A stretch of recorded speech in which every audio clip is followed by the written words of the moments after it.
Hey now. Yeah. Hey now. Check. What's up? Yeah, it is unfucking real how big those Great Lakes are. Oh, When you see them, you're like, yeah. it is the biggest fucking thing, dude. It's Can I get Jay's level? Hey buddy, how you doing? Sorry about that, man. I'm a little stoned. yeah. Did you smoke pot? Who smoked pot? Kenny? Kenny both smoked, did? but I smoked outside. Oh. It looks like the roof's done. I guess. No. No, It's I Labor didn't. Day. I didn't even see. Holiday. Well, I know. Yeah. Yes. I did. I Yeah, said even Mexicans get a break. Come on, dude. it's. They shouldn't. But yeah. Well, okay. Fair enough. It's really hard to argue that one. All right, let it roll. Welcome to Get Heavy Podcast.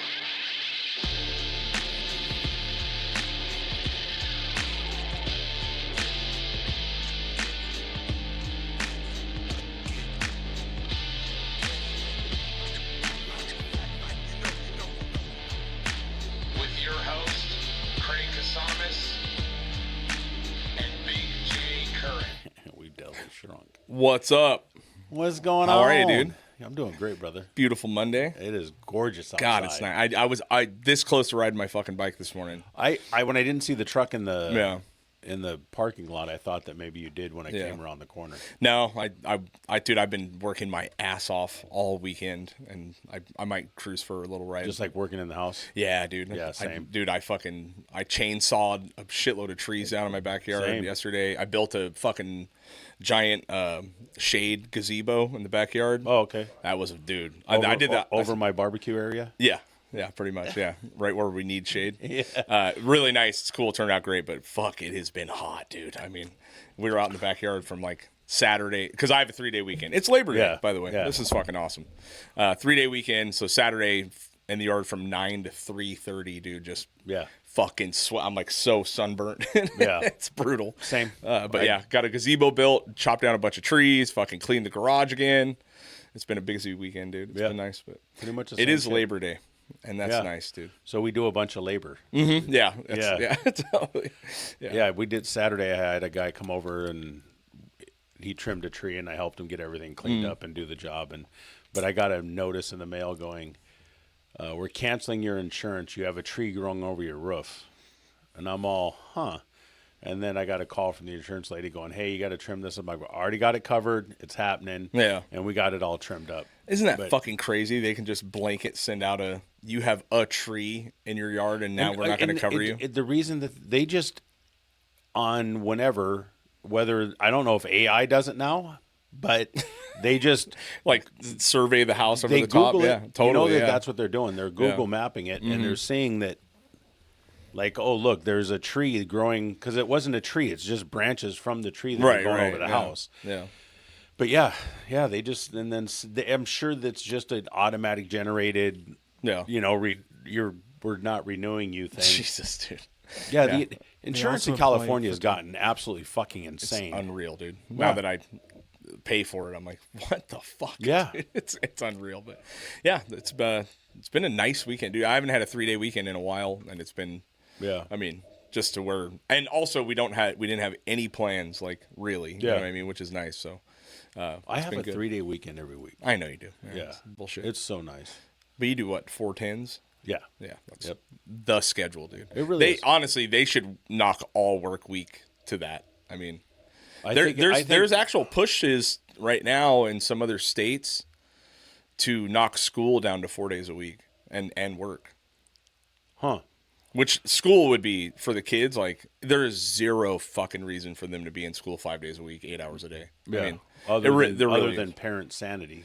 I mean, yeah, for sure. But Yeah. I mean, dude, it's unreal. Like, but there's a push right now going like through some states. I can't remember exactly where, but to knock work schedules to 4 days a week. If they can, it doesn't. One, it'd stimulate the economy because people will have those 3 days to actually do stuff. 'Cause Totally. It makes a humongous difference when you can get off work on Friday, Right. go Saturday, Sunday, and then come home and take. Because if you go camping it's a day to get ready. Oh, so yeah. the weekend before, you got to spend that getting everything together. Then you get there Friday and you set up. Then you got Saturday. And if you're just staying the weekend, Sunday, you got to pack up and go home. You know, Yeah, I mean, I know a lot of people that get the site Sunday just so that they can stay until 5 or 6. Totally, yeah, You know, for and sure. take their time Yeah. getting packed and ready to go. But yeah, But that whole, it's 4-day work week would be It's fucking the shit. incredible. Even It's if the it was best. 4 10s, like it's fine. Yeah. You know, like that'd be totally fine, dude. You know what I mean? I've been doing Tuesday it- through Friday or Tuesday through Tuesday through Been Friday doing or it Monday almost- through Thursday, dude, would be even sick. You know? it'll be 18 years in January that I've had 410s. Mm-hmm. And I still almost every weekend get excited that that I've got 3 days Totally, off. dude, yeah, You know, yeah. it's the shit. Man. And I you love realize a 10-hour day ain't shit. No, it's you know, it really like it's like okay, you hit your 8 and you're like okay, 2 more hours, but then it goes by so fast, dude. it. Yeah, You know what I mean? It Like, doesn't make any difference at Yeah. all. We get more done. yeah, which is a luxury provided by labor unions, by the Yes. way. Labor Yep. Day. We're on Labor Day right now, guys. Yep, And it's a big deal. It's a big deal for my union. You know what I mean? It's a big deal for everybody, really. it's a big deal for everybody. Yeah, but- and the people that don't get it are the people that are going to cause us to lose that stuff because they don't pay attention. Right. Which yeah. is quite a few people nowadays. Yeah, it's pretty. It's been really weird seeing like the blowback against union shit lately. You know what I mean? Well, part of it, there's always been people that aren't into it. yeah. But the problem is the people that are union and that are doing this stuff are working people that's what they've been doing, like their second generation, third Sure, generation, yeah. a lot of the times. So they kind of got it. But with the way things have been going for the last like 15 or 20 years, with everybody just continually getting softer and softer, unions weren't built off of people being soft. They were No. built off of people going, go fuck yourself. Totally, dude. And yeah. that go fuck yourself mentality is slowly being pushed out Yeah. by people going, you can't say that. You can't do that, you know? Sure, yeah, and but even like all that, like, because I was watching a clip from that PB, what's his name? He's that Indian dude. He's really, really famous. Like has PB something. He's a podcaster, but has a business, you know. But he's Mr. Fucking. He hates unions, you know what I mean? And he's a multi-millionaire, you know, Yeah. blah blah blah. And he sits there and debates like he does like that fucking like people come up and debate him for fucking 5 minutes or okay. everything. PBJ or something like that. I can't remember Paul. I can't remember his fucking name now. Anyway, but he was making this fucking argument for like why unions aren't important and what, you know, it doesn't fucking help the worker. And I was like, you are just an uninformed fucking motherfucker, dude. I mean, you can argue that some unions and the way they work are fucking shady for sure. You know what I mean? Like there's shady things in every fucking business, right? Well, the guy saying that unions are fucked up is Yeah. the guy that doesn't want to pay a fair wage. Right. Yeah. You know, he's the full-on capitalist works. The guy that makes the most money gets the most money. Right. And everybody else gets to live. Right. Barely. Totally, man. You know? Yeah. And it's just fascinating to hear, you know, the perspective on that we have to, I think it's a J.J. Keller quote, is like, to understand our future, we must remember our past. Yeah. You know what I mean? It's like something I spend a lot of time, because I do a whole history of unions day, like in my intro class, you know, Yeah. where we talk about the Haymarket riots and the Triangle Shirt Factory. And since the beginning of the Industrial Revolution, people started working in factories under these horrendous fucking conditions. I mean, just you're inhaling dust and chemicals, Yeah. and they would lock the fucking doors. At 12 years old. Yeah. Oh, I mean, child labor laws alone, you know, they would lock the doors so you couldn't go out and take a break. Like they Yeah. would lock you in. And the Triangle Shirt Factory basically was that situation where they were locking the people in the fucking factories for the 15, 16 hours a day they were there. Yeah. Right. And then a fire broke out. Right. I think it was it the And Triangle that Shirt changed. Factory? There's a million of them, but yeah, a fire breaks out. Right. And I mean, hundreds of people fucking burned to death. Right. You know, it's like, and then at that point, people are like, no, fuck this. Like, we're done, dude. And that's when, you know, you got all these, you know, the Haymarket riots, you have the Pullman strikes, you got every fucking, you know, from the railroads, the Carnegies, the Rockefellers, all these motherfuckers were controlling the world and industrializing the fucking country at the point to where people were dying daily, right? Yeah. And It's they don't, unreal. to this day, though, Yeah. most of those companies and those families and stuff still exist. Oh yeah, And still don't and they're give doing a fine. fuck about Yeah, us. not at all. Yeah, You know, totally. they really don't I give wonder, a shit. like, the Carnegies, the Rockefellers, you know, all the Hearsts of the world, like, how many, I'd love to see the total of deaths they have on their hands It's just by bad work practice I alone. would say you it's know what I mean? in the billions. Yeah, over the Over few hundred years this country's yeah. been around. I mean, you figure 4 or 5 generations. Let's of say families. high hundreds of thousands minimum. I'd you know go what at I mean? least 1 million. Yeah, it's pretty wild. I'll go at dude. least a Yeah. million. A billion may have been a bit of a stretch, but I would because I think that they still affect and cause death on people. Yeah. because they're not just dealing with the railroads or whatever. Now they're part of the Johnsons and Johnsons and the Pfizers Oh, and sure, the yeah. Black Rocks and all the other Yeah. different things. Yeah, So that's true. You know, there's still, you know, It's crazy and that- they have yeah. so much money Yeah, yeah, that it just doesn't even make sense. yeah. You know? It's wild, dude. I was thinking about it the other day. I was like, you have these lineage families that from England, the start of America. You know what I mean? It's like I think we went to the Rockefellers to get money to go to war. You know what Yeah. I mean? Like in the beginnings of like World War I and shit. Like we didn't have an infrastructure in America to go to war, and the Rockefellers are like, Yeah, we can we'll figure loan it you the out. money. Yeah, we'll loan get you the it. money, dude. Yeah. No problem. You know. Yeah. Now you got the banking system started, and now you got all the things, right? It's just, Which is all insanely criminal in itself. oh, it's They're wild, doing dude. so much stuff to people that you couldn't do as a regular person. Yeah. You know, like the interest we're paying on our houses is ludicrous. Yeah, it's You unreal. know, yeah. When you see what you're paying over the time of the loan, you're like, gee, many Yeah, my crickets. $700,000 house is going to be a $1.3 million house. Yeah, if I it's pay more it than off. that, isn't it? Something around there. Yeah, dude. okay. Yeah. I mean, it's pretty fucking wild, dude. Yeah, You know it what I mean? is. Maybe 1.5. I Yeah, don't know what it, I know whatever. mine was 1.6. Yeah, well, yours. I think your house is more expensive than mine. Oh yeah, Yeah, that's that true, makes okay. sense. But yeah, it's just unreal, dude. The Labor Day stuff is, and it's very easy to bitch about everything, dude. And today is a day where I really do try to think about like where we were and where we are now. You know what I mean? And it's because people fucking fought and spilled blood in the streets over it. You know, fighting the cops. I mean, the cops were on the Carnegie's fucking payroll, Yeah.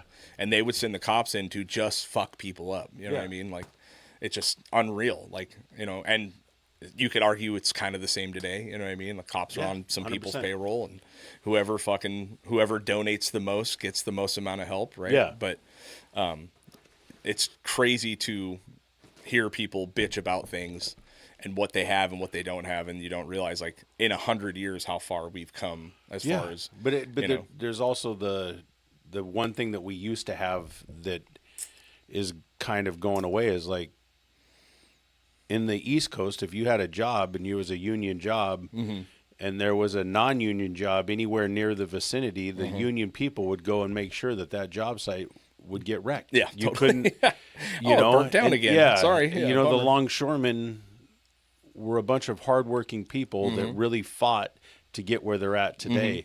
And now you see the generation that's coming in now, and they're like, literally wearing tights to work. Oh yeah, You know what I mean? You're like, wait a minute, how? Yeah, what the fuck? You know, it's wild. Yeah. If some of it doesn't change, or it's going to end up, I think, especially with AI, it's going to have to change. It's going to have to go back The to where these automation kids are things. going to start Yeah. fighting for their rights and start fighting for some stuff, and maybe.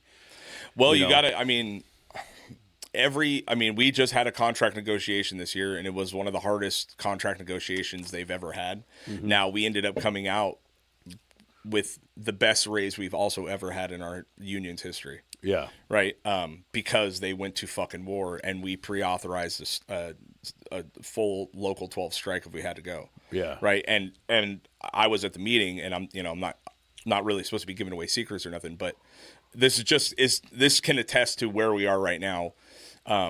Is that when they brought up the subject of going to strike, right? Because a strike is a big deal. I mean, that means every single job shuts down, like anything to do with anything. And it probably be more focused on the companies that are not playing ball. But you're talking about hundreds of millions, if not billions in losses, you know what I mean? Within a week, you know, essentially, kind of like what the Teamsters did, you know, or the longshoremen did over there, you know? Yeah. And they lost, what, $13 billion or something like that? Yeah. Like in wages. And it was so fucking cool to be a part of this meeting that had a record number of people showing up to it, more than they've ever had at any meeting.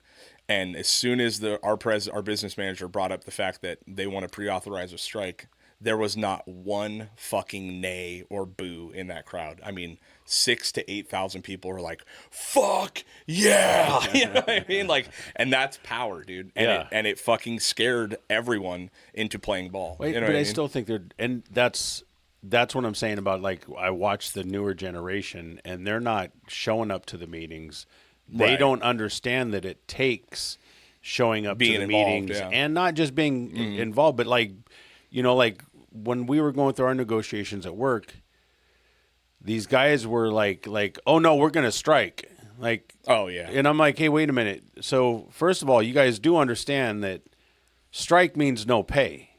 Right. We don't just strike and everything, like, because they were young people and I want them to Totally, understand. So I'm like, hey, like, it's not just like, hey, we're going to strike and it's all easy. You Well, know, that's yeah. we're not going to get paid Sure. at all Yeah. until it gets negotiated Right. and things get figured out. So are you guys ready to go 2 or 3 weeks with no pay? Because that's what it's going to be, Yeah. Yeah, I mean, it is what it is. Luckily, my union has such an insane infrastructure that, if it were, and first of all, I've never seen that in my career.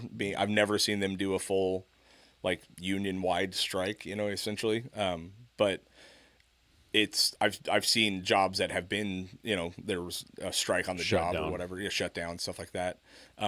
But you are making a sacrifice at that point. You saw what happened with all the Writers Guild and all the actors that happened. Were they on strike for months, like 7 months? yeah. That's fucking tough, man. It's tough for people, And those guys tend to go on strike quite a bit. Yeah, I mean, obviously Hollywood is constantly trying to completely fuck everyone in their industry constantly. Yeah. Physically, emotionally, mentally, financially. Financially, everything they could do. Everywhere. I mean, you could say that Hollywood is the most evil system Yeah. ever Really is. fucking And created. who controls dude. Hollywood? Kanye said it best. Uh-oh. Whoa. 10 minutes in, we're already flagged. Yeah. I mean, it doesn't. It's just money controls it. You know what I mean? And that's fucking who controls the money? I don't know. We'll never know. I mean, probably the Carnegies and the Rockefellers and the who may or may not be Jewish. I'm not sure. Yeah, who knows? But it's very powerful to remember that this fucking holiday for me is a big deal, dude. I mean, it's one of those holidays where you hear Memorial Day, you hear Veterans Day, all that stuff, and that it means a lot. But for me, the fucking people banding together to stand against unfair work practices, dog shit wages, bad fucking, just unhealthy, unsafe places, like, that's killer, dude. So it's really nice. And I got a 3-day weekend out of it, so love it. Yeah. Love it. Speaking of Hollywood, switching gears completely, I've been thinking about this for the last couple of weeks, and it's really, I want to get your perspective on it. Hollywood is completely stealing all of the podcasters. Okay. How wild is this, dude? I don't think that Hollywood's stealing the podcasters. Sure. I think that Hollywood's getting the podcasters back. I don't think that they're stealing them. I think that during COVID, there was a giant influx of people that were doing podcasts because that's really all they could do. I mean, like Tom Segura stated, like, we were doing a podcast, but it didn't really become a thing until COVID hit. 2 Bears, 1 Cave, COVID. Yeah, like, sure. But I think that what's going on, because when you said that, I was like, yeah, you're right. Well, it's And just then weird because I'm like, but hold on. It's because all of a sudden everything's back into play again. Yeah. So the people are making movies, people are doing stuff, and they're getting to be and together. they're realizing that these people that built these little mini empires are creative fucking geniuses, right? Oh, dude. I mean, you got Tom Segura, you got Burt Kreischer, you got even Stavros fucking made his own movie. Stavros is and Tires. Yeah, Tires. Shane Gillis. Yeah. You know what I mean? Like, the St. Gillian Gillis, Keeves. Stavros. Yeah. Everybody's in that. Yeah. But it is so fucking good. If you guys haven't seen Tires, I think it's on Netflix. Yeah, it's incredible. It's so good. Fucking funny. Yeah, but I mean, I just was thinking because the 2 Bears were absent for like 6 solid weeks, and you had guest hosts and stuff. But then on top of that, like Mark Maron is done podcasting. He's announced that he's like done, like he's ending the podcast. Yeah. WTF? But yeah. he also, I don't know, he's been doing it a long time. Yeah, he's 16 years. You know what I mean? 2 episodes a week for 16 years. I mean, I get it. But it's just trippy that I'm seeing like all these it's weird. It's like all the true podcasters who started this, like made it what it is, are now literally getting a chance in Hollywood. And then all the people from Hollywood that have kind of burnt themselves out are now trying to get into podcasting. So it's like this weird switch that I'm seeing now. It's like, because you have all these famous actresses and actors that are starting their own podcast. So it's like, so they're late to the game. You know what I mean? Yeah. And podcasts seem to be fucking dying right now, dude. Like, we might be literally on a dying fucking horse right now. You know what I mean? Because I'm getting tired of listening to them. You know what I mean? And then on top of that, it's so inundated with every fucking Hollywood shithead who has 3 acting credits that. But I'm not, this coming from 2 guys that have no type of anything and started a podcast. Those people like that, I have absolutely zero interest in listening to.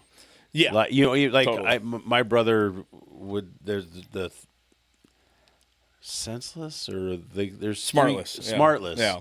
My brother was like, "Hey, check this podcast out. It's really pretty good. decent." You know what I mean? It is, but it's not. I really, It's a lot of ass smooching, dude. Yeah, which I don't like. You know what I mean? Like not they at all. spend the first fucking 20 minutes.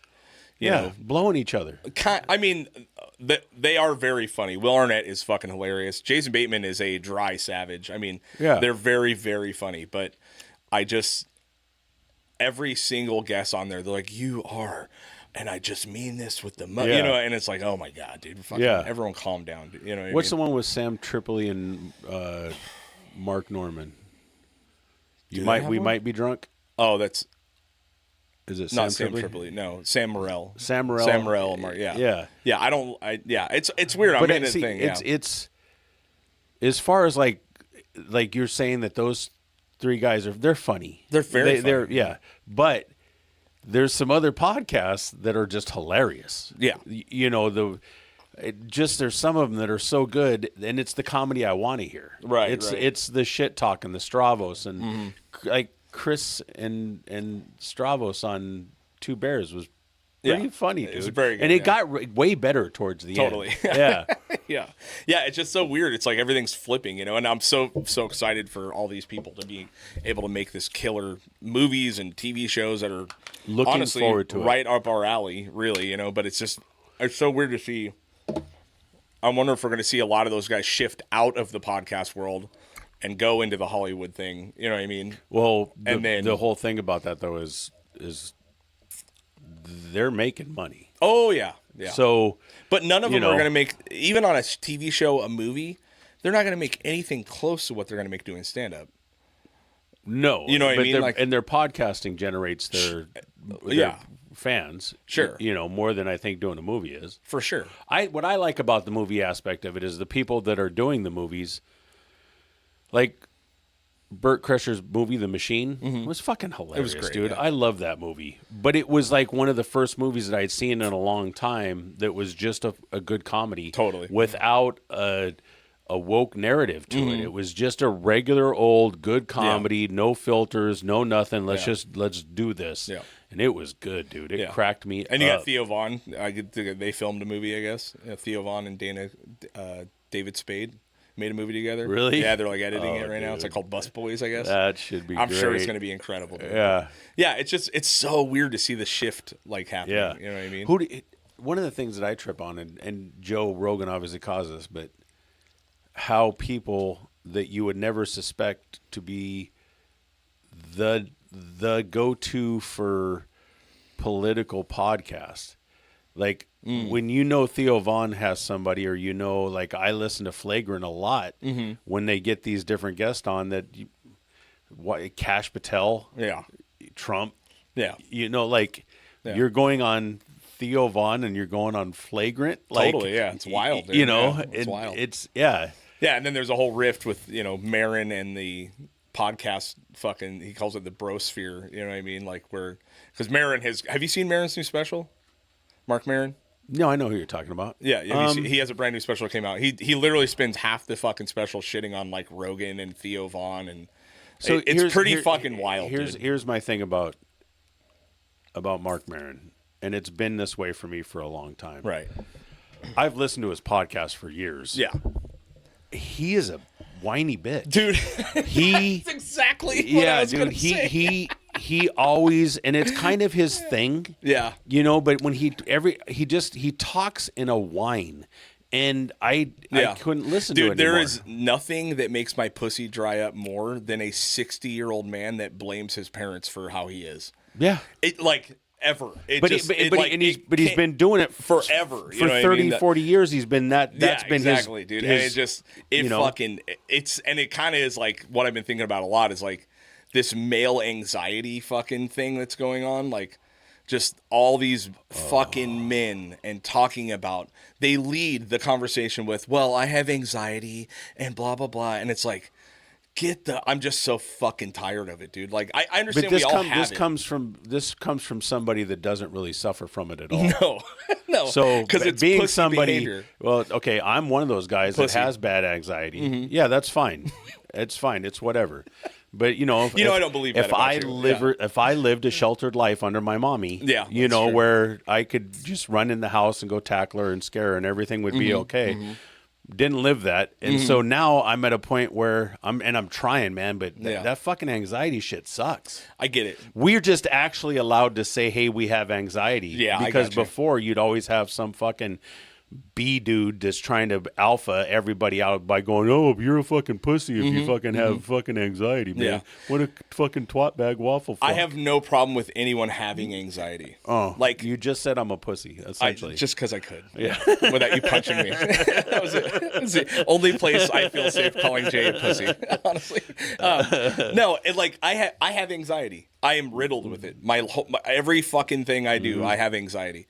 I don't lead the conversation with that. No. And that's where, and you don't either. You know, there's like when we went to that comedy show the other night, I knew it was a fucking nightmare for you. I knew it was, right? And I could have taken every opportunity to make fun of you for it, but I know it's a real thing. And you don't make it everyone's fucking problem. No, you do your thing, and you go, I'm going to sit here because this is the only way I can do this.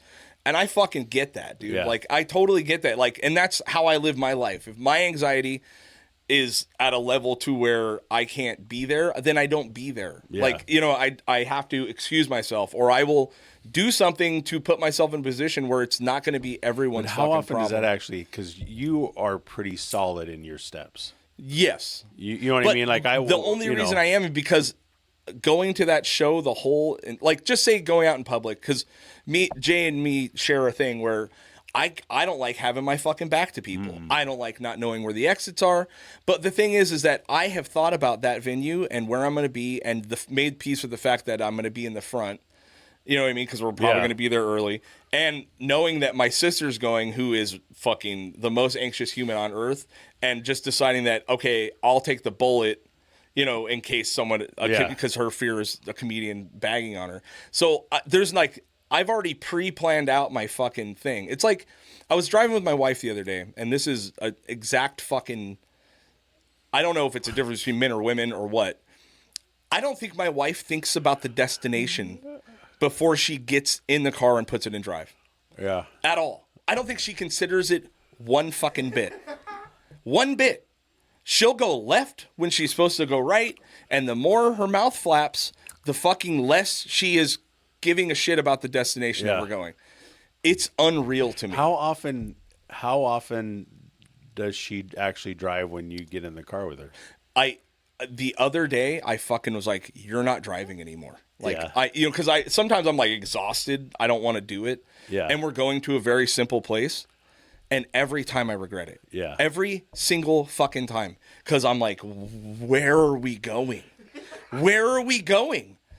Now I might be such a psycho that even if I'm going to Lowe's, I've already thought about the path and the way there and the fucking way back and which exit I'm going to fucking park by because I don't have to walk that much further to get, you know what I mean? Like, Yeah. this is how my brain works. It's a systematic fucking But probably control. It's all quick. It's very It's not quick. a thought process. It's No, just it's a thing. instinct. Yeah, Yeah. It's, yeah. Path of yeah. resistance. Totally, dude. That's Yeah. my whole fucking life. Like, that's how I move, dude. And I don't fucking think about it. And then when I am shocked when other people don't think about it. Yeah. You know what I mean? I'm like, yo, dude, what, do you know where we're going? Like, Yeah. what the fuck, man? You know? Have you?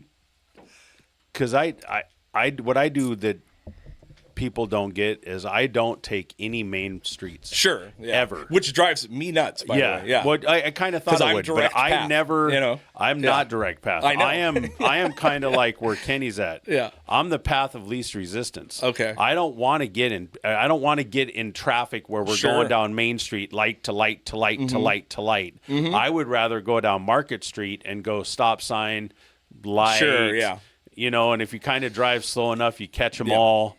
And then I'll turn and go up telephone to get onto the freeway. Yeah. Instead of going down Main Street and Right. dealing with all that shit. See, Sure. And I can't. Yeah. But the thing is, it is my anxiety that drives me to do that. Yeah. Right. Because I can't deal with the fact that, just say simple drive. Like, I'm going to go from here to here.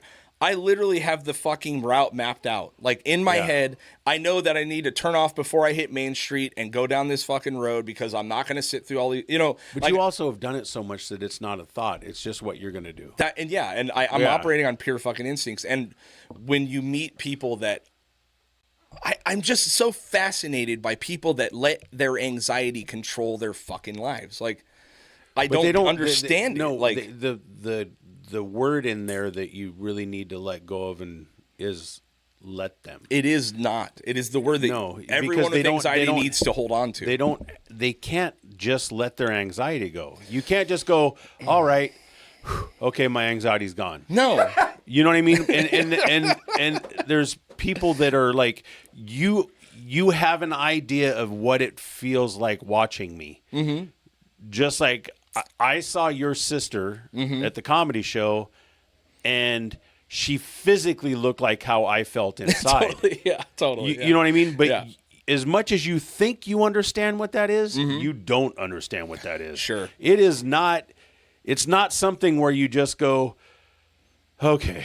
You know, I do There's that never been a just time so where I I've done can that, get by it the to way. where Yeah. I don't look like she's feeling. Sure. You know what I mean? Like when I seen her, her hands were going. Yeah, She's rubbing yeah, her yeah. arms. She's Yeah. twitching. Everybody's seen me do all that. You know what I mean? So that stuff, you can't just go, "Hey, I'm gonna let this go right now. I can't deal with this. Right. I gotta deal with this so that I could take that next step." There is no choice to it. There lot of the is a times. fucking choice. That's the thing. Oh, That's the okay. thing. Then they explain it to You us. can make an active Come on, fucking Dr. choice. Kasamas, go you ahead, can tell make us. an act, and I made it. I made it when I was a kid. My whole You've entire never, life. you have not had that Dude, anxiety then. I've had that anxiety my whole life. You haven't had the anxiety where you just all of a sudden are able to go, hey, I'm a kid. No. I know what this feels like. I'm not dealing with this. I say I'm a kid. I was a teenager, well into my teens, and I was reactive and driven you're by my fucking teenage angst that everybody gets, Sure. and that most You can people get devalue through. my fucking shit because Yeah, I'm yours gonna. was worse. Yeah, because That's you're fine. trying to devalue. No, I didn't. I That's had the fine. same anxiety, but I had to do the same thing. My anxiety didn't come on until right before, right after, or was when Portia passed away. You It's weren't when like that before at all. Not as bad, But you not were, nearly as bad. Well, no, I've always been what you talked about, but I wasn't so adamant about it, and I didn't have the physical reaction that I get now. Okay, so that Yeah. is a trauma response from the shit. It's you a trauma response from my life. Sure. But no, it's definitely Yeah. COVID and then how everything went down. And Yeah. because like when all this stuff happened, I didn't have the ability to just like normally this stuff happens and then you just kind of keep living. Right. It happened and everything shut down and you Yeah. know what I mean? So I didn't have that ability to start coping with the outside world when it came down to it. Right. And it still is fucked up. And I'm but no, I telling you, did a man. lot of it. I'd still but through yeah. my 20s into my 30s and actually into my 40s, your I didn't anxiety have is that. old as fucking stone, dude. I can see it. Well, no, I mean, there's some of the. I mean, there's just there's it's a not lot like of it all stuff in came there. on. No, There was already. I had there. fucking ulcers when I was 14. But here's something that I figured out, and this was years ago, right? And it's not. I'm not a fucking genius. I'm a fucking meathead who is task driven, and I can your only comments on this point out that you're a fucking fine. meathead. You could fucking. But here, maybe this will help you because it helps me. When I am at those points where the thing is you are your fucking brain. Your anxiety is a response from your brain and your body going, fucking, I'm feeling overwhelmed, tingling your hands, you're want to fucking scream, whatever it is. I felt that my whole life. And then I would calm myself down, breathe a little bit, and then I would ask myself these like basic questions. Is there anything I can do to change this right now? No. Okay. I can't change this exact thing that I'm going into that I know is going to be a fucking problem. Now, okay, fine. I can't change the overall situation, what's going to happen. Can I move in a way that lessens that? Yes. Right? I can. Okay, so what can I do to do that? That's how my fucking brain works. When I'm thinking about like a situation or something that like a conversation that I have to bring up with somebody, I'm thinking, is this something first of all I should even be worrying about? Period. Is this a fucking environmental thing that I have no fucking control over at all? Okay, fine. If that's the case, then I need to figure out how I can move in that situation that's not going to put me in a fucking place where I'm going to freak out or lose control of myself, right? Because that feeling is there. It's right here all the fucking time, right? But I've created these like little steps for myself to kind of mitigate these situations. And over the years of doing that, I've become very instinctively aware of what's happening around me all the time, right? So that's really what it is, because I deal with this with my kids all the time. My daughter has anxiety and she says something that blows my mind every time. She goes, "My brain is not blah blah blah," and I don't know how to explain to someone. You are your fucking brain. They're not two separate entities from you. You are your thoughts. Your thoughts are you. You can control your fucking thoughts. You can control your reaction to the thoughts. You can control all these things. You have to just step back and fucking think about it. What can I control right now? What can I do to make this better? Right? And that's how I have lived my life since I was about 16, 17 years old, because there was some gnarly shit that fucking happened to me that I could not fucking control. And it fucking was, I had to make a decision. Is this going to ruin me the rest of my life? Or am I going to figure out how to fucking get out of this? Right? And that's what fucking happens, right? I went the other way, where I realized I'm not a slave to my thoughts. I'm not a slave to my fucking brain. I'm not a slave to my anxiety, period. Like, I can mitigate this. I can get through it. Yeah. And that's how I move. You know what I mean? It's awesome. fascinating to me that you meet people, and speaking about the Mark Maron thing, it's like, and you meet people in the world now who have never, they lead with that. Like, that is, they've already given into the fact that I am anxious. I have anxiety. Yeah. This anxiety makes me do things that I can't fucking control. If at and any it's like, point it just in doesn't time, make any sense. Make sure we clip all this and put it into a thing, because Craig just solved the world problems for everybody's anxiety. I solved Thank zero God, problems. watching his daughter have anxiety and he thinks that it's bullshit created him to then go into men shouldn't have anxiety or they're pussies. It is an enlightening perspective from those that it's just Yeah, but you go to therapy and the perception. therapist will tell you the same thing. Fuck the therapy, dude. Yeah, no, we'll just come sit with you. But no, but what it really it's not as simple as that. Look, man. Hey, look, I'm gonna tell you right fucking now. First of all, you gross motherfucker. I fucking was just sitting here thinking, you nasty fucking asshole, put your fucking shoes back on. This ain't your fucking house. favorite. Fucking walk around here barefoot Dude, I'm back like a into fucking jiu-jitsu, bro. oh, These shoes God, are never dude. going on again. I'm Man, fucking bowing to every keep room your I get in. fucking feet off me. Them fucking Shrek feet, man. God. And I literally was just like, you nasty fuck, man. Put your shoes back on. I'm not putting them on ever again. It's fine. I'm back in whatever. jiu-jitsu, man. I went twice last week. Yeah. I'm You're fucking in. back, dude. Prime. Yeah, I'm back. Yeah, I hope so.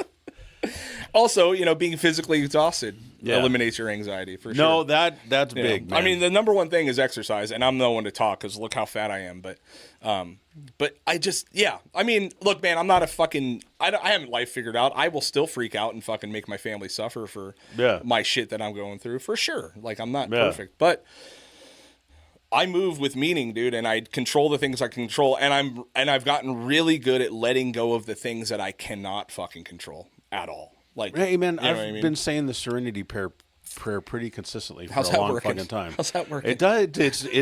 When I can, it works. work for you, like when Kenny? I have it it really does. Do you really? Oh, Yeah. damn. Kenny has it tattooed on. Oh him. shit. Yeah, how we do. No, but yeah, sir. I mean, the Serenity prayer. What is a helps serenity with- prayer? I should know this. God, grant me the serenity to accept the things that I cannot change, the courage to change the things that I can, and the wisdom to know the difference.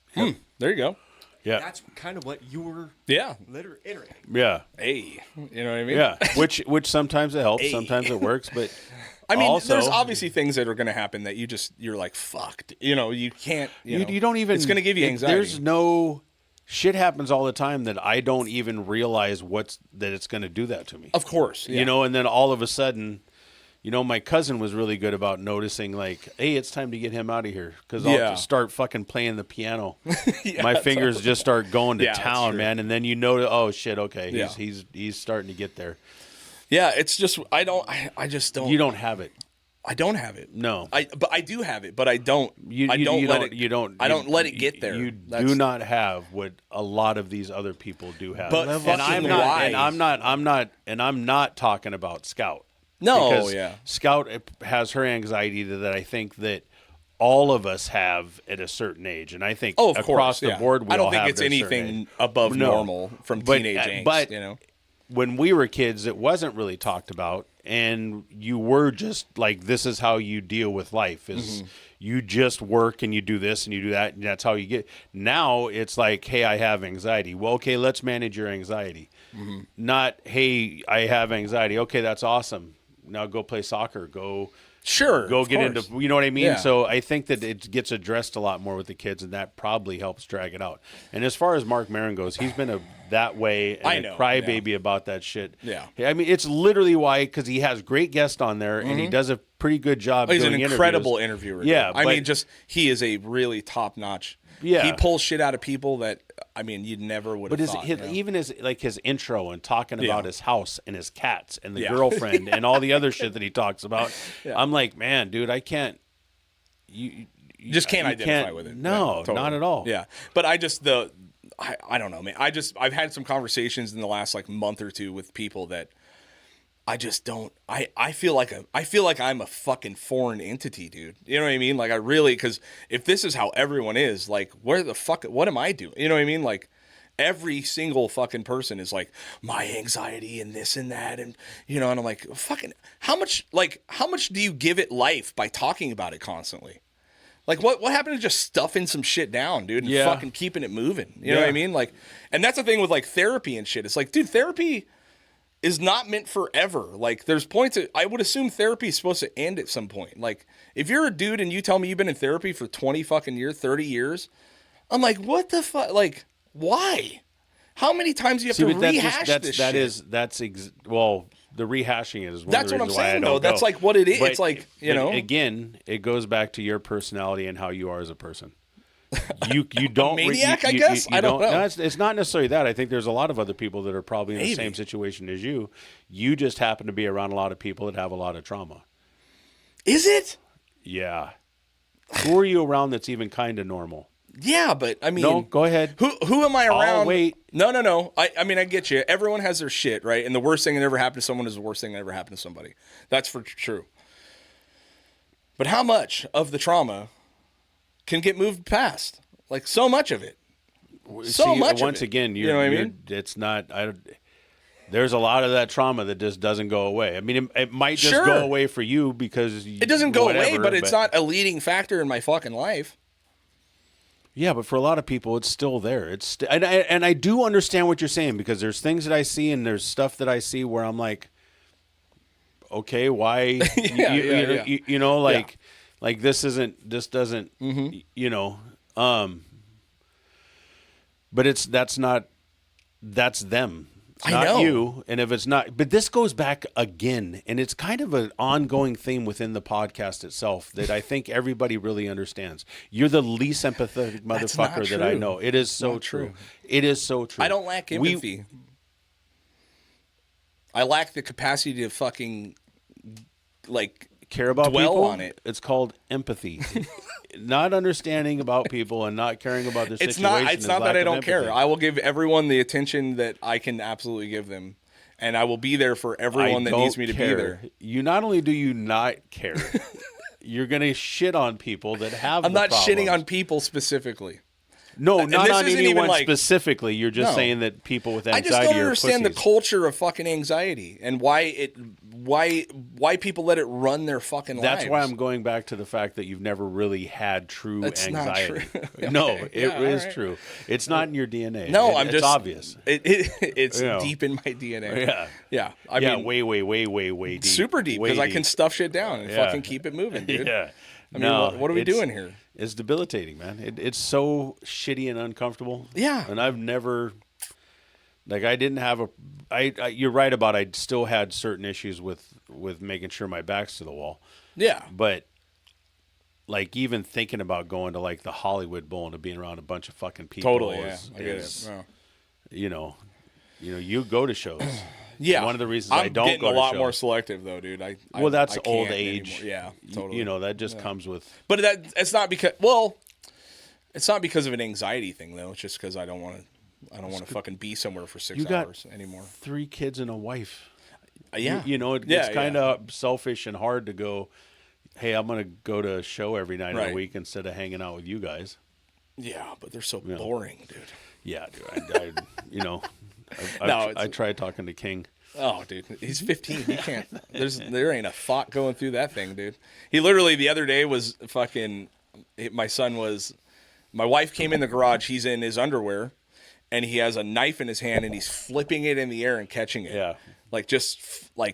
And my wife goes, hey, dummy, you're gonna at least put some shoes on or something. You're gonna stab yourself. And he goes, my bad, and just drops the knife and walks away. And you're like, Yeah. that's 15, dude. I No, mean, that's we talked about this. I think we talked about it last week. Yeah. My brother and I used to do all that same oh, of exact course, shit, but dude. yeah, It he's just- like, my bad. yeah.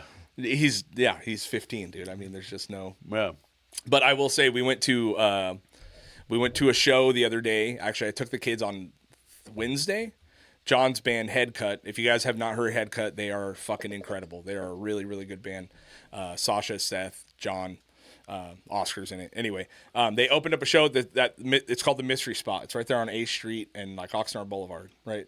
It's a comic book shop / record store / they do. Been a record store down there forever. It's not. It's pretty new. It's like within the last couple of years it's been open. Maybe it was something else before that, but now it's called the Mystery Shop, and they are doing killer fucking shows. I mean, there was probably 200 fucking kids there on a Wednesday night. Holy shit. This touring band called Valencia, this other band from Italy called Failure played. Valencia, I'm probably not saying it right. It's Spanish for violence. They're fucking so good, dude. I mean, not your music at all, but from Tijuana, we played with them at Nardfest, and they are so fucking good. But the cool Is it thing like was hardcore or punk gnarly, or- like grindy, like just the most screaming, gnarly, spastic music. Oh, ever. okay. Yeah, Yeah, it's you're just right. probably not for you. Not my cup of tea. But the cool thing is I got both my kids there with me. King's 15. He's a big kid, and fucking he's just watching the pit, dude. And he's like, I'm going, dude. And I'm like, for me as a kid, like a metalhead, a punk kid, that just being in the pit was the best release of anxiety and fucking aggression and fun you could possibly have. To like anyone to have permission to just slam into random Yeah. fucking people. I mean, it's for a teenage boy, a teenage kid is the best thing ever, right? So me and John are standing kind of in the back because we're old, and we're watching, dude, and I just see King's head, and he's on the edge, and now he's fucking in the pit, and he's running, he's doing his circles, dude, and me and John are just so stoked, man, just to see him having, I mean, big fucking smile on his face, just leading with his face first, like into the crowd. Yeah. I'm like, you don't know how to pit, dude. You need to learn how to pit. But then at one point, I look up, and I see King's giant head about 2.5 feet above the crowd flying across the pit. And I'm like, what the fuck, dude? And so I guess a kid in the pit got on all on his hands and knees, was letting people jump off their back, you know, into the pit. And you just see King's like giant ass. Dude, he comes out of the pit. He has a giant fucking gouge in his arm from where someone's spike fucking speared him. Yeah. Right? He's got like a fucking half bruise on his face. He's bleeding. He's like, that is the best thing ever. He's like so excited, dude. I was like, fuck yeah, man. That's like awesome. And shout out to the mystery shop, dude. Yeah. No fucking drama. Tons of people there. Really cool environment. No weird shit at all. Bunch of kids just there for music. It was really an all age venue. You know what I mean? I don't know how the fucking cops aren't getting called, but I pray to God they don't. You know what I mean? 'Cause there was a lot of fucking people in there. You know what I mean? And it was just so cool, like to see that. You know what I mean? Like that's his first real pit experience, because he's been to our shows and he's been in some pits. You know what I mean? But just for him to be like on his own doing the thing, you know, is like fucking super cool, dude. And just to see him sailing through the air, I was like, yo, this is wild. Are pits, like the first time I ever saw a pit was down in L.A. It was actually in the Valley, and it was we went with Joe Rivas to see Aggression, and there was like a Suicidal band and a Venice band, and they didn't get along. Yeah, and I watched the pit, and I had no idea. I didn't no come frame of from reference it, no for it, nothing.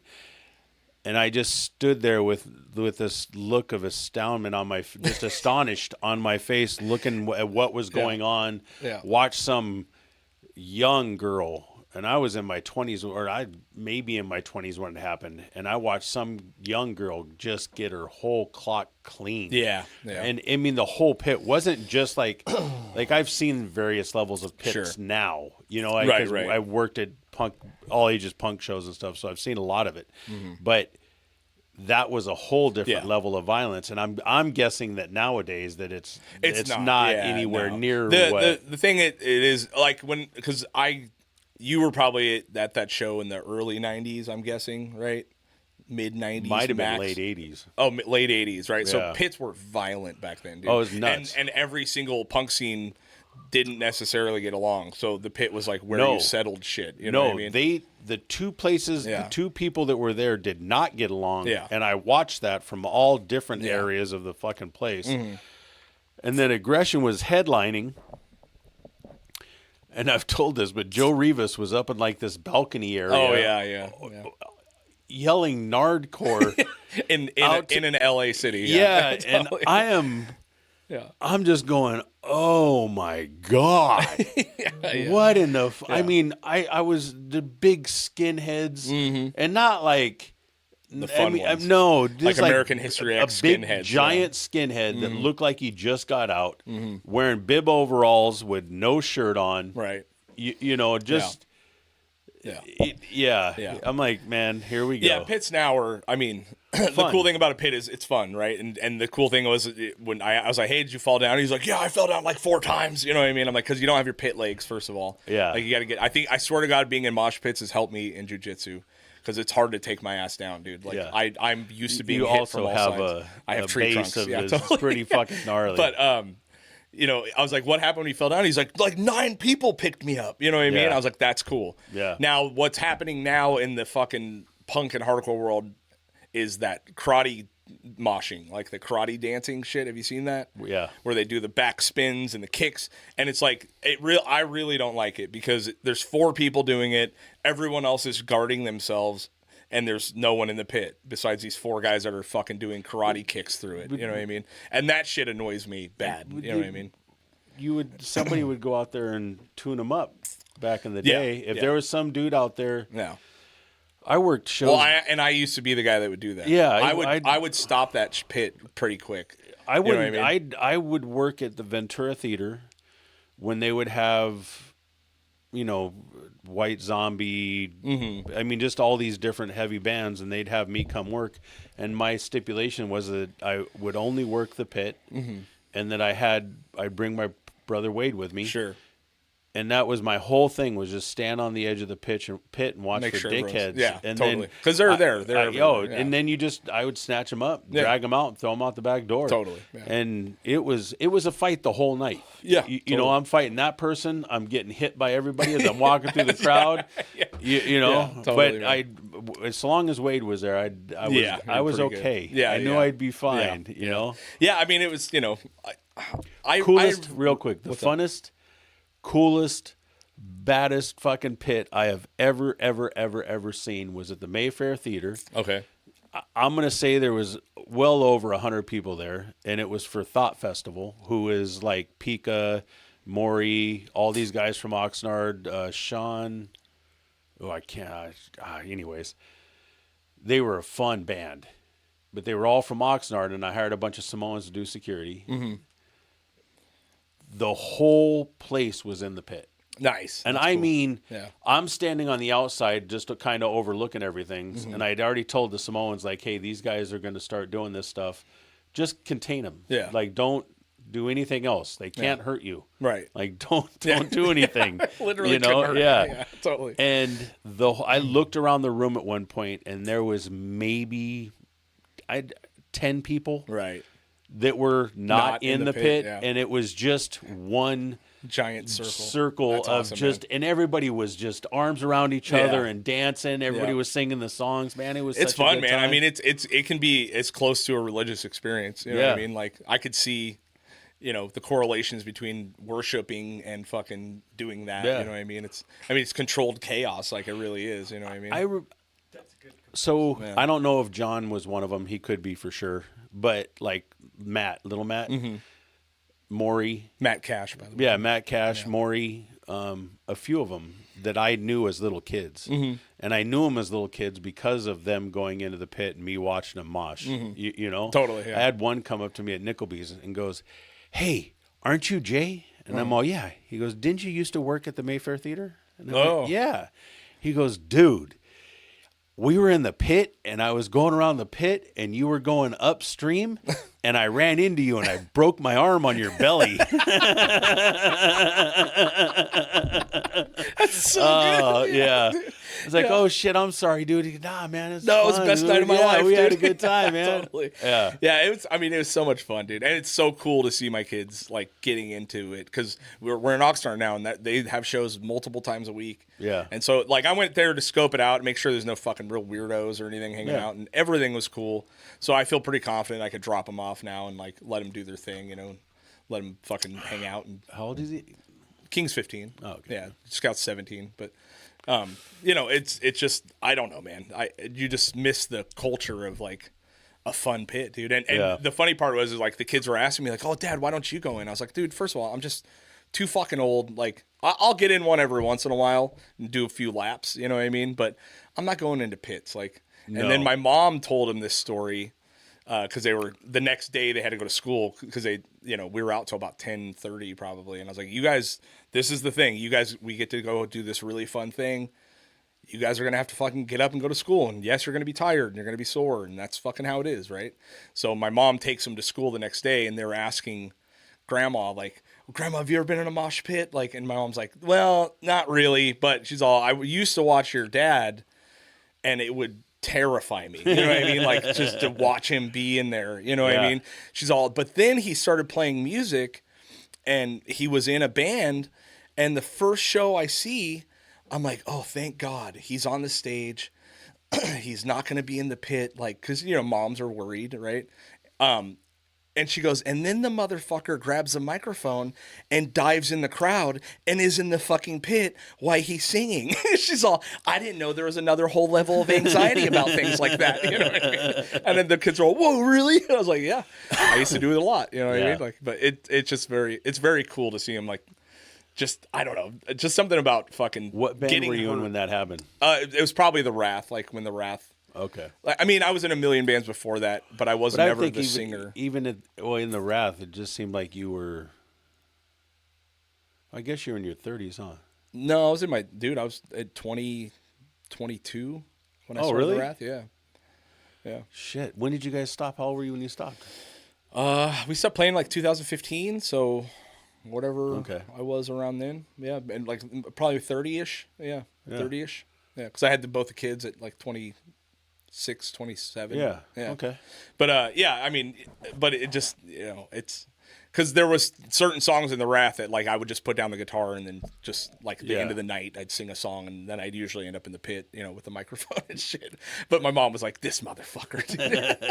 Yeah, I don't know, man. It's really cool to see that shit, dude. I mean, I hope they find their things that they love, but being in a mosh pit is just the most therapeutic, one of the more therapeutic things you can do as a fucking teenager. You know what I mean? Yeah. Get yourself in there, get beat up, get pushed on, get shoved, fall down, get up. You know what I mean? Know that you're relatively safe, Dude, me and my friends fighting, starting in junior high for sure, was a constant thing. Totally. It just whatever you could, and it was never, I mean, we had malicious fights. Yeah. But a lot of it was just like playful. We're going to fucking play each other. baseball, and not instead gonna of tagging them out, you got to try to hit them with the ball as they come around, or tackle them and out. then Yeah, you're. totally. But at the same time, like you think like, well, that kind of sucks. But if you're the guy running, you slow down and you wait to see if the ball's coming. Right. And you dodge the ball. Yep. It was but every single anything. It didn't matter. Bicycle rides, baseball, football, soccer, whatever. Turned into a violent game. Totally, yeah. Really quick, There's man. almost it was so nothing much fun. that didn't turn violent. Yeah. Skateboarding in itself was violent. So it was pretty rare that after a day of skateboarding, we wanted to beat each other up because you were already getting beat up by concrete, most of the day. But every other fucking thing ended with wrestling and fighting. I mean, it's just how it went. It's how it goes. Between that and your nasty ass feet, walking around here barefooted, watching Chael Sonnen get choked out twice was pretty fucking entertaining. Yeah, so it's something we should end on before we CJI happened. If you guys don't know jiu-jitsu, and I don't, maybe if you guys listen to this, you do. Craig Jones is one of the best. He claims to be the second best grappler in the world, and he is because he always gets second. But he does this event called CJI as a second year. It was a killer. I mean, probably the most watched jiu-jitsu event ever, essentially. They had 1 million viewers in less than 24 hours on day one, right? Streamed for free on YouTube. The fucking winners of the teams got $1 million. He started handing out $50,000 submission bonuses on day 2, and people were trying to fucking kill each other. It was awesome, right? $50,000 for every tap out that you get. Yeah. And it can't be a half-ass tap out. No, it has to be legit submission. Yeah. And so they started fucking trying but it was to kill each other. Was it just submission or was it tap out? I thought it was a submission tap. is a tap. Well, but if somebody gets choked out and they don't tap, is that still considered totally, a tap out? Yeah, I mean, it's a submission. Yeah. Okay, because I thought that he was saying like they got to tap out. A submission is a submission whether you tap or not. You know what I mean? Like, but there's still a difference between tapping somebody out and then somebody not tapping out. Someone that doesn't tap out is Chael Sonnen and goes to sleep twice. You know what I mean? So the whole thing is that essentially Craig Jones is an absolute savage, right? Yeah. The dude's drinking tequila before he goes out there. Did you see his opening video? No. Dude, it's him basically doing coke in the bathroom. Okay. And as they're calling his name. And then he walks out and Riff Raff is performing in front of him, which is just such a beautiful, like, so silly. And so he was supposed to do a match against Gable Steveson, who is the best wrestler on planet Earth. That dude pulled out last minute because of turf toe or something. Hold on. There's rumors that it was the American? UFC. Yeah. And he's the best wrestler in the world? Dude, he is. He's maybe up there in the tops. No, he is a gold medal Dagestanis and Olympic those- fucking wrestler. Like, he is 270 fucking pounds. He is a monster, dude. Yeah, look him up. It's unreal, dude. Like, fucking unreal. So he bails out, right? Turf toe. There's rumors that it was the UFC that put pressure on him because he might join the UFC. Oh, okay. And the UFC and Craig Jones are not getting along. But so Chael Sonnen, who is one of my favorite fucking announcers, just an amazing UFC fighter. We talked about it. He was amazing. You know what I mean? He steps in and is going to fucking, he's going to go toe-to-toe with Craig Jones. And Craig Jones puts him in a buggy choke and taps him in under 30 seconds. Puts him to sleep, dude. Chael Sonnen has no idea what even happened to him. right? So he wakes up, and then they go, best 2 out of 3, and they let him run it again. And Craig Jones taps him again in under 30 seconds, dude. And it was just one of my favorite what's crazy about that things, is dude. Chael Sonnen knows what he's doing. Hey, he's a It's champion not- wrestler. He's Yeah. an ex-UFC veteran. Like, Yeah. he's not a slouch. But Craig Jones is a sneaky motherfucker. And he's drunk on tequila when he does it. Yeah. You know what I mean? I watched it before we talked.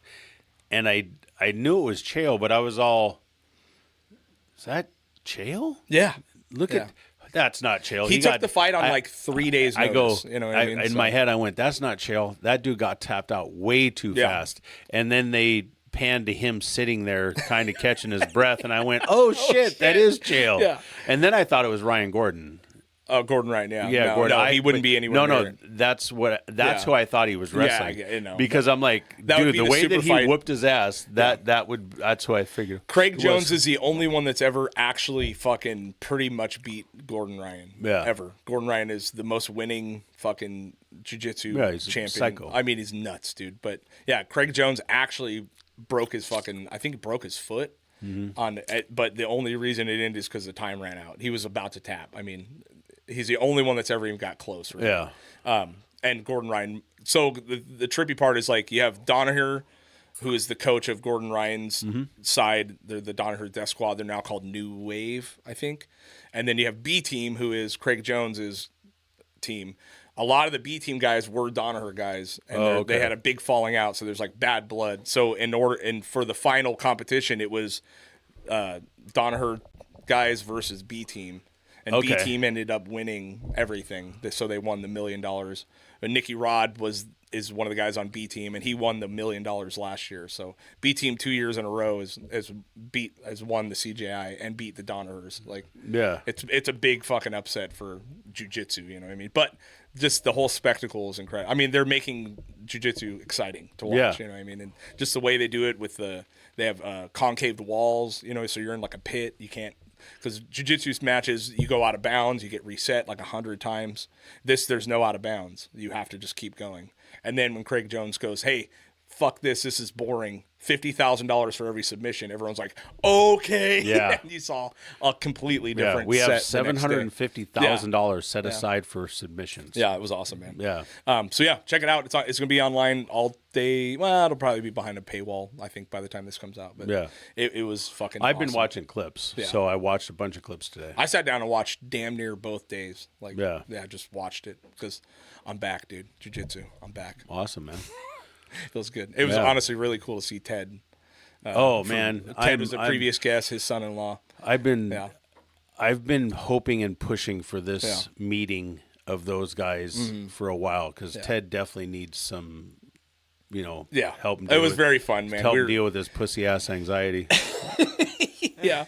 If of all the people that deserves to deal with Yeah. anxiety, and I would never shit on him for it, is him for Yeah. sure. The way that kid grew up. But yeah, I was like, in class with him on the day he came, and we're just kind of moving around. I was like, yeah, dude, I'll move around with you. Like, I'm not gonna try to kill you or anything. You know what I mean? Like, and like we're kind of standing up, and I'm like, all right, well, like now you want to try to go for a takedown? He's all, how do you do that? Like, how do you, Yeah. I was like, oh, okay. Well, let's start with real basic shit. You know what Yeah. I mean? Like, and it's just really cool for him to, Yeah. I'd love to see anyone get into that stuff. Cause it is, I mean, he was like, I almost threw up during the warm up. Like, Yeah, he told me. yeah. Yeah. And I was there. I was like, dude, I literally couldn't get through the warm up. Like when I Yeah. first started, like the warm up alone is 5 minutes and all you're doing is hand fighting. Yeah. Like, that's it. And, you're just like, I'm going to fucking die. You know what Yeah. I mean? But once you get through it, you're like, all right, I can do this, So He needs anyway, it.